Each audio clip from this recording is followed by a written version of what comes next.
So all those injuries were non-life-threatening, although they transported all 4 of those people to the hospital. A lot of chatter today at social media that this might have been an imitation of the movie Courage, where young people are roaming the streets without concern of being arrested by the authorities. So far, no comment from police either on a lookout or suspects at this point. We're hoping for some more information later on tonight. In Northwest, Richard Reeve, News Channel 8. Quite a frightening scene indeed outside the Verizon Center, Rich. Thank you.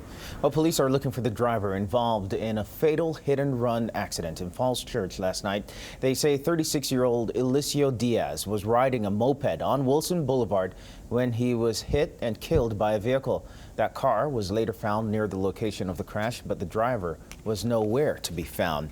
A Potomac teenager is dead and 4 others injured after an overnight crash in Rockville. 17-year-old Dominic Petty was killed when a driver drifted onto the shoulder of 495 South and struck the disabled vehicle that Petty and 4 others were in.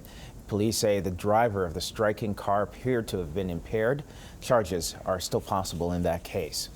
Is a sexual assault being covered up by Montgomery County Public School officials? That's what some parents at Baker Middle School in Damascus seem to think. Last month, police arrested 44-year-old John Epps Jr. for allegedly groping a 12-year-old girl in a school hallway. Well, however, this day, still, the school hasn't said a word to parents about it. Montgomery County reporter Kevin Lewis spoke with the 7th grade victim who claims counselors at the school told her to keep it quiet. Kevin. And Ken, it's what's equally disturbing. Epps Jr. has a criminal record. Court documents show he was arrested back in 2001 and then again in 2010 for sexual assaults, alleged sexual assaults against women. Parents here want to know how the camera repairman gained access to this middle school and also why the principal is keeping mum.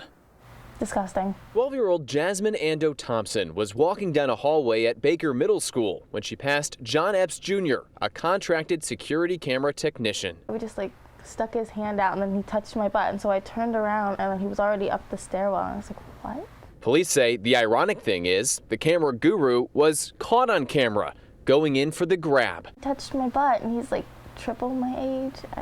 Yeah, it's really weird. Very, very upset. Peggy Thompson is Jasmine's mom. She's fuming over what she considers a total lack of transparency on MCPS's part, especially because Epps Jr. has a record of sexual assault. They could have sent letters to all the kids in the school, their parents, for them to ask their kids if something of that sort happened. You know, he could have done it to some of the kids, any of them. I'm fed up.